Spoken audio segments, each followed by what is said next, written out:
The opinions voiced in this podcast are for general information only and are not intended to provide specific advice or recommendations for any individual. To determine which strategies or investments may be suitable for you, consult the appropriate qualified professional prior to making a decision. Today's guest and their company are not affiliated with or endorsed by LPL Financial. All right, well, thanks for doing this. All right, so Phil, you have served our community for a while now. What led you to public service here in Abilene? What led you kind of in this vein of career? Yeah, a few things. I knew I was interested in public service pretty early on. So I wanted to be an FBI agent when I was little, and I'm deaf in my right ear though. So I finally, by about seventh grade, I kind of gave up the hope of doing that. And of course, now I also would have the deafness and also the fitness standards would get in the way of that too, right? And so anyway, by really kind of eighth grade, I kind of settled on public service. Honestly, 9/11 had a pretty big impact on me. I was in eighth grade when that happened. And I kind of always paid attention to the news. It was always on the background, but that had a pretty profound impact on me. And I just really got interested in the world around me and, just trying to figure out, kind of why those attacks happened and things like that. And so I'd say probably by eighth grade year, I really decided that I wanted to go into public service. I think because I wanted to be an FBI agent and that didn't work out, that's why I decided being a prosecutor, because I still felt like it was the same kind of area of law enforcement. That was kind of the beginning. And then, went to college and law school, came back after law school, and was in private practice for a year and a half, and then was in the DA's office for 7.5 years. And interestingly enough, I'm not just saying this just because of, your wife and I are on the line for Women and Children Board together. I say this all the time, it's the truth. The Alliance for Women and Children, that was the first nonprofit board that I got on. And of course, Hope was on there as well. And, really being on that board and just seeing, oh, hey, I can make a difference, it's not as hard as you think it is to make a difference. That really kind of gave me some confidence to keep going. And I'm dead serious when I say this. I don't think I'd be county judge without first joining that board and just realizing I could make a difference. So, wow, that's amazing. Before jumping into the judge's seat, before kind of becoming an official, what experience kind of really shaped that kind of in those kind of early days when you're working as a prosecutor? When does that kind of change over and say, you know what, I want to change that role. I want to be on the other side of maybe that courtroom. Just kind of what led in that mindset. Yeah, like I said, I knew I wanted to go into public service. It really wasn't until I started practicing that I realized kind of how big of an impact that judges make on a day-to-day basis, especially locally. County judge in particular, the reason I decided to run for that was county judges, was and is, it's a very kind of different job. It's a lot of different roles rolled into one, so you kind of have all three branches of government rolled into one job. And I won't spend too much time on this. I don't want people to tune out, but just real briefly, you go back to the Constitution after the Civil War, after Texas becomes a state again, and they're setting up that framework of local government.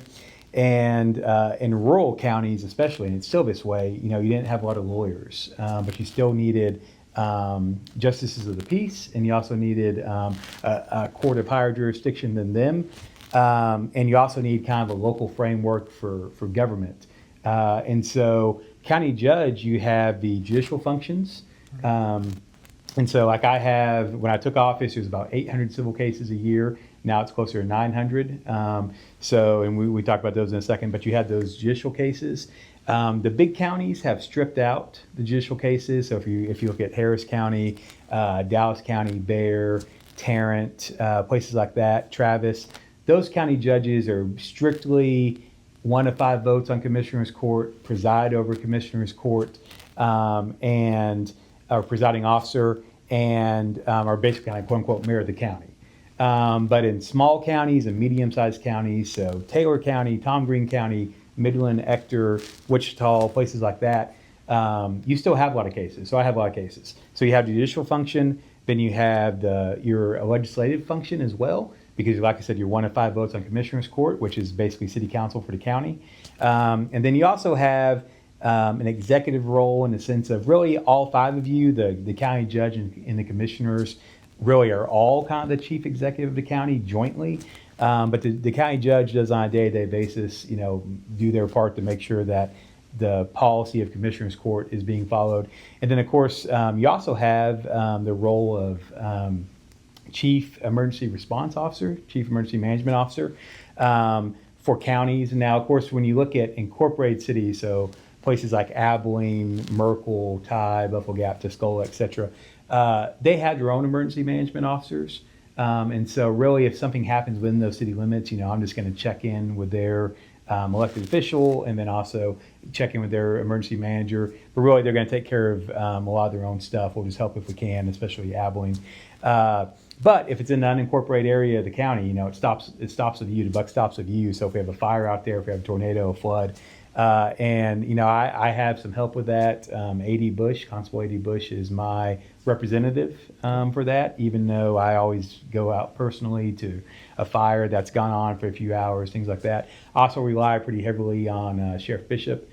He's the View volunteer fire chief, and so has experience there. And also a sheriff obviously has a lot of resources. So, yeah, it's a varied job.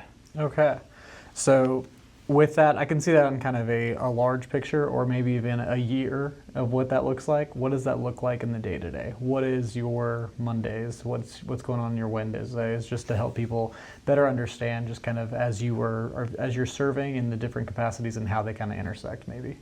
Yeah, and sorry, I realized I gave all that background, didn't really answer your question. So what in this will answer the second one. So the reason I ran for county judge is I was interested in the judicial cases, and so you have mental health commitment hearings. So if someone is stuck in Oceans Behavioral Hospital or Big Spring State Hospital, and the state's accusing them of being a danger to themselves or a danger to others, or they've deteriorated to the point where they can't take care of themselves, and they want out, we'll appoint them a lawyer and have a hearing. I have about 400 of those a year, and those take up my mornings. So Monday is always super heavy because it's folks who have been there since the weekend. Wow. Because you're either picked up by a peace officer or a physician, gives that directive, or they go to a JP and get an order for apprehension. So those are my mornings. Monday. Tuesdays, I'm usually either in Commissioner's Court if it's one of those weeks, or we don't have as many. Wednesday, Friday, usually sometimes Thursday as well. And so that's the morning. And the afternoon, I have probate and guardianship hearings basically every afternoon. And I was interested in the mental health cases just because, as a prosecutor, you see that I would say 70% of crime is tied to either mental health or drugs or both. And then with probate and guardianship, I did some of that while I was in private practice. And, probate's important, obviously, making sure that people's rights or wishes are respected even after they pass away, make sure property rights are insured. And then guardianship, also important because we're talking about, there's an allegation that someone can't take care of themselves because they are an incapacity because of mental or physical reasons, and so you're restricting their liberty as well and their freedom. So you need to make sure that burden's met. So the cases interested me. Another reason that I ran, and this is the big part of the job people think of, even though it's probably in totality maybe only 15-20% of my time, is Commissioner's Court, right, in the budget. And I was real interested in the budget. And we meet, just like City Council meets twice a month, we meet twice a month, unless you have a special called hearing or meeting. And the budget was important to me because 2021 is when I ran, and that was right after the defund the police movement kind of took off nationally. And of course, Abilene, Terra County, the other cities and towns, we were never going to do that here, right? But I was very offended, honestly, by that movement, and I thought it was just bad public policy, and I think that was shown out in statistics. I know some people would argue some of it's COVID, but I still think you have some pretty good stats to show that was a bad idea, that crime went up. And so I ran to increase spending on emergency services. So that part interested me as well. And so, yeah, that's kind of what my day is. I'd say 3 to 4 days out of the week. Well, five days out of the week. In the afternoon, I'm in court. 3 to 4 days out of the week, I'm in court as well. And then, of course, commissioner's court twice a month. Wow. So I think a lot of people often kind of ask whenever people are from other areas why they chose Abilene, why they stay in Abilene, why they fell in love with it. You're kind of in the exact opposite where you're from here. So Yeah. why choose to stay here? You're very bright. You're kind of, we're on the rise as a young lawyer. Why did you want to stay in this community? What about this community kind of speaks to you or maybe is unique in that way? Yeah, well, I think, and I know every place says this, but, I 100% think it's true. And I think, you can look around and see it, all the nonprofits that we support and just kind of day-to-day life. I really think that Abilene and Tarrant County as a whole just has the best people on the planet. The way we get along and care for each other and interact with each other. And just besides that, there's just a wide array of talent here. And so the people, are a big reason, but also something like I mentioned earlier, it meant something to me that you can do important work with that, Abilene's big enough, Tarrant County's big enough to do important work. But at the same time, you can make a difference when you're younger. I honestly think it's a no-brainer for young professionals to stay here just because of the impact they can have. And also, when we see around the country, the cost of living is, has just skyrocketed. I saw a stat today that said a median home buyer, the age was in the 50s, and it used to be in the 30s. Honestly, I guess 40 years ago. I think in the 80s, I think of 20 years ago, but I guess about 40 years ago. Right.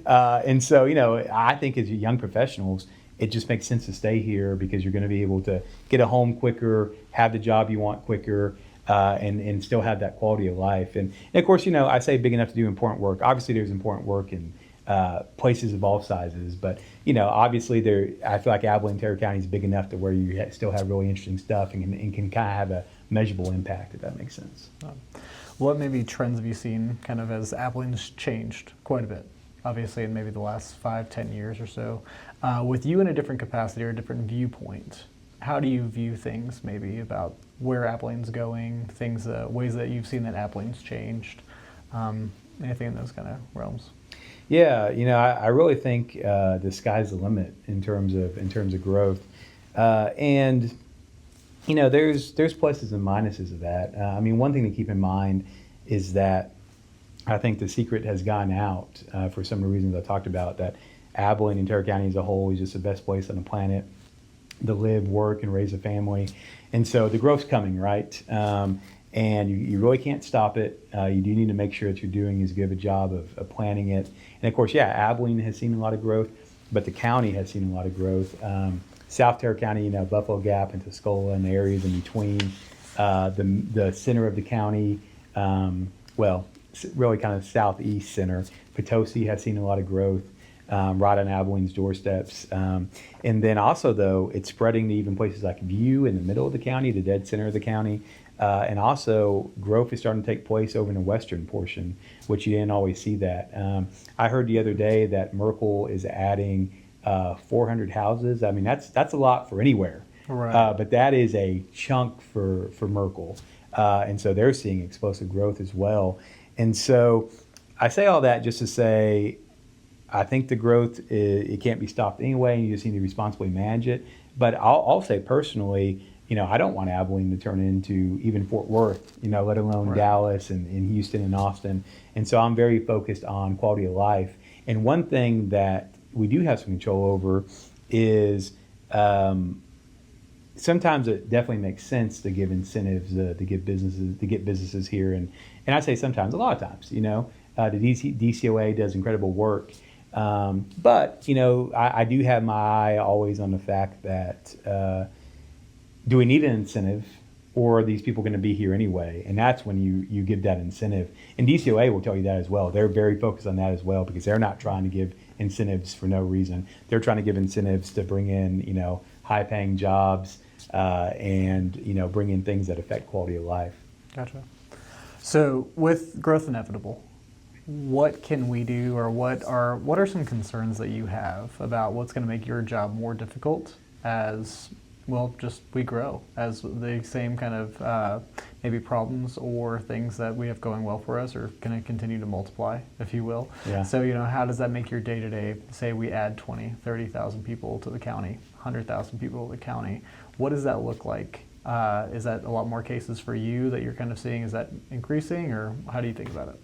Yeah, so you definitely see increased cases throughout the whole court system. So my immediate predecessor, who did a great job, Judge Bowles, when he took office, you had about 350 civil cases a year in Terry County Court. And like I said, now we're up to close to 900, some years over 900. So yeah, you see that growth. One thing, that I think everyone's seen an increase of, and like you mentioned, I grew up here, and so I really notice it. Traffic. Sometimes at certain times of the day, like I do sometimes feel like in small areas of the roads that like I'm in Fort Worth again, like I was in law school. And so I'm on the Metropolitan Planning Organization. I sit on that with some other folks. And so we try to do a good job working with TxDOT and getting federal resources to try to do some road planning and things like that. One thing, like I said, I've been very focused on is emergency services because we've had to increase those. And so, for instance, we've added 5 deputy constables during my 3 budgets that I worked worked on with the commissioners. We did a couple of those to help with the increase in more complex evictions that take place. Some things never really got back to normal after COVID, and one of those is evictions. Like there seemed to be this idea that maybe you don't have to pay rent, and it's still kind of hard to get people to shake that mentality all these years later. And so evictions have gotten harder, so we need to add for that.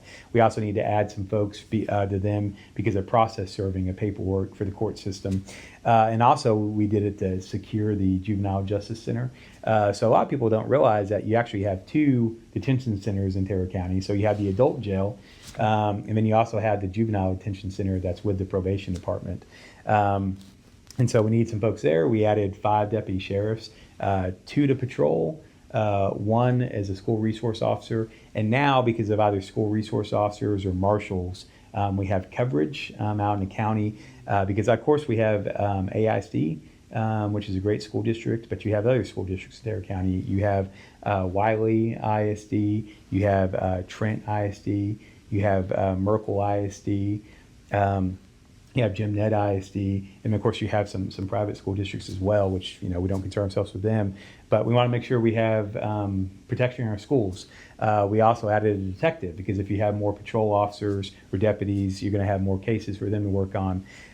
We also added a lieutenant over a division that had grown, and so yeah, we've had to do that. And I think because of these data centers, which I'm sure we'll get into, you have this influx of transient workers, short-term transient workers, and so you need more patrol for that.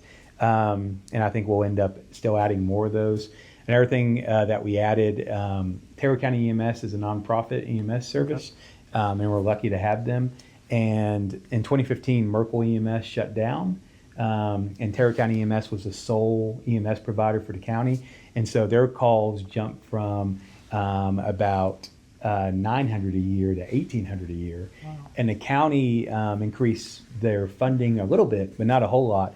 And so we went out for bid in 2024, and we had 3 bids. We chose Terra County EMS, and we added a 24/7 station in Merkel for the first time since 2015, a station in Tuscola for the first time ever, that's 24/7.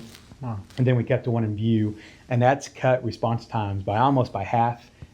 We were 20 minutes or over, and now we're right under 11 minutes. Just a quick kind of aside about that. Merkel, the first day they were operating that station, someone had a stroke, and from call to Terra County, to 911 and Terra County EMS dispatch until they got to the hospital, 9 minutes. Wow. Yeah, so I mean that's had a huge impact, and we also have had to increase funding, county funding, the volunteer fire departments because we're completely reliant on those out in the county. Abilene AFD does a great job in mutual aid, but we primarily rely on the volunteer fire departments. And so yeah, because of increased population, we need to increase emergency spending, and also because of further strain on the court system, we added a prosecutor in this last budget. We added an investigator. We spend $5 million a year on indigent defense. So if you're accused of a crime and can't afford an attorney, or if you're in a CPS case you're automatically entitled to one in some cases. And anyway, I can go on and on, but I'll let you ask the next question. I'm sure I've given you more than you wanted. No, I mean that's what it's kind of needing to be. Obviously, you said that you were very focused on the budget, on making sure that money's going towards the needs that are needed between that. Yeah. What areas are you kind of hoping to, as going into the next year, pursuant to being reelected, what are you wanting to continue to do to the budget? What do you want to keep increasing spending on? Where do you see those kind of needs? Obviously, is some of that kind of goes along with what we've already spoke, but just like hey, day one, I'm back in. Let's kind of continue the work that you've been doing. Where are you going with it? Yeah, so knock on wood about reelection, Sure. Right? So a few needs. Like I said, we still need to increase folks at the sheriff's office, I feel like, especially on patrol. And then we'll probably need to add another detective as well if we had those patrol officers. I probably want to add, and of course, you got to work with the commissioners, but I probably want to add, I'd say 4 to 6 more officers on patrol because, we have 3 shifts, and a lot of people don't realize at any one time, right now, I mean, it's going to be different with the folks we just added, but right now it was 2 patrol deputies on each side of the county, which 277 cuts in half, and then you had a floater, and then you had a sergeant supervisor. That's all you had to cover, 919 square miles. And you got to keep in mind that it takes 2 patrol deputies to go to an assault family violence scene, just because assault family violence scenes are the most dangerous scene that an officer can respond to. It takes 2 deputies to, if you get an alarm call, whether it's in the city or in the county, it takes 2 to respond to that. And so you need more of that. Very focused on funding the court system. I sometimes get asked, like, if I have all the cases in Tarrant County, and I said, no, we got 15 courts. Wow. A lot of people don't realize that, and so we spend about $10 million on the court system, and so we need to keep that up. CPS spending has gone up pretty significantly in the last few years. The legislature has made a lot of changes to CPS, and those changes have been very, very significant. The last major change they made cost us an additional $400,000 a year in court-appointed attorneys' fees for cases where parents hadn't even had their children removed from the home. They're just services cases where basically CPS is asking you to work these services. And then if you don't work them, then it's possible it goes to removal. And so, that's been a focus because, again, the Supreme Court says that, you have to do indigent defense because that's part of being an American and living in America. Yeah, so those needs are significant. And that's one reason I'm focused on, one reason why I voted for the Lansing project. Just give you a little history on that. So that project got started before I got there. So it got started in 2021, and it originally started as Bitcoin mining. Right. And then as the market changed, then it shifted towards AI data storage. And that original deal that the Commissioner's Court approved, and it was the same language for the city, said that if this project changes or expands, unless you have good cause, you have to continue to allow it to expand, basically. And the revenue for both the city and the county has gone up under these expansions, or is projected to go up. And so, that's one reason it's kind of hard to not vote for these deals, because I don't know if Lansing is ever going to sue us, but, you put yourself at risk. And also, whenever we're increasing spending, I'm very conscious of the fact that it's my neighbor's dollars that we're spending. I'm a taxpayer too, and so I care about that. And so the revenue is a big portion of why the county continues to support the project and hoping that we get additional revenue in. I think for the city as well. Permanent jobs, you hear different figures. You hear between 400 and probably 1,500, maybe even a little higher.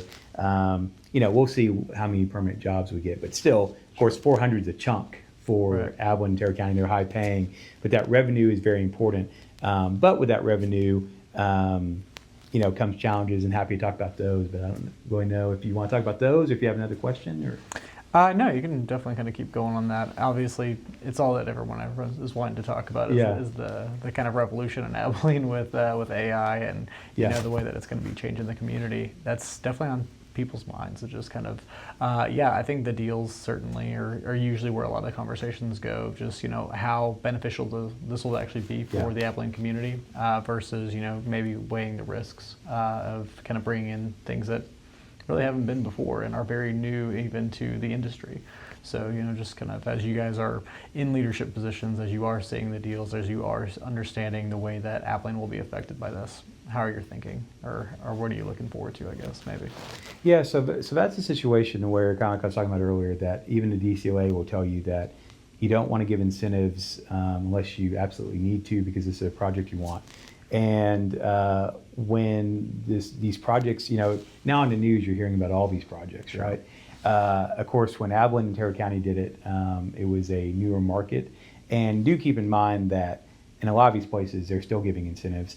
But the market that we were in when these deals were originally done a few years ago was you had states changing their entire regulatory frameworks to try to get these deals in. So you had Louisiana changing it, you had Oklahoma changing it, and you really do have competition kind of all over the country. And so our thought process was, if we can keep the tax burden low, then it'd be worth it to get the revenue. In terms of challenges, one thing I want to be clear on is that I definitely don't want to downplay the challenges for the folks who live around there. So in the county, we do have people who live around there, and before Lancium got there, they were out in the country. And so I completely recognize, even if I don't completely understand it just because I don't live out there, completely recognize that landscape out there has changed and don't want to downplay that. One thing, though, it is to keep in mind is that this construction is temporary. I think we'll be done probably with construction in mid-27. That's still obviously a long way to go. But, the influx of workers is temporary. That traffic is going to be temporary, even though it does lead to problems. I do think Lancium tries to be a good neighbor. I have direct access to the Lancium and can call those folks and say, hey, we're having these issues. What can we do? But one thing people have to understand is that, so we have Lancium, who's basically the landlord, okay? And then you have tenants who actually have these buildings, and then you have DPR, who's actually in charge of construction. And so it's not like Lancium controls all these people. They have to work with everybody else to try to nip these problems in the bud. But they do try to do that. So you have that. Something that I'm focused on besides just traffic and just kind of change of life and scenery out there is because of the influx of workers, rent is very high. And obviously if you're a landlord, that's good. But, if you're just trying to scrape by and afford rent and, you've lived here your whole life, you've seen a big change on that. And so that is a ripple effect that, we have to recognize. And that kind of ties into another hot button issue, these RV parks. I definitely understand the concern about RV parks, especially if you have subdivisions out there. And again, you're living in the country, and now all of a sudden you have these RV parks next to you. You have concerns about values, home values, things like that. One thing I will say, whenever I meet people who say they just got here, I tell them, well, buy a house as soon as you can, because I don't think the property's value is going to dip anytime soon. I think it's just going to keep going up. And so I do think values, even in these areas, are going to keep going up. But the reason I bring up the RV parks is, number one, we can't stop the RV parks. All we can do is put in regulations for health and safety. And one thing I want people to understand, cities can basically regulate almost anything if you're a home rule city. Counties can regulate almost nothing, because counties basically just exist to basically implement the will of the state legislature. We're basically just subdivisions of the state. And so we have very limited power in terms of regulations, but we can do health and safety in certain situations. And so we have done these RV park regulations for health and safety reasons to make sure that we have 911 addresses, to make sure we have septic, to make sure septic tanks, to make sure that if you're allowing RVs in that don't have bathrooms and showers, that you have community bathroom and showers. So we do have regulations for that. But the regulations don't kick in unless you have 3 or more RVs on the property.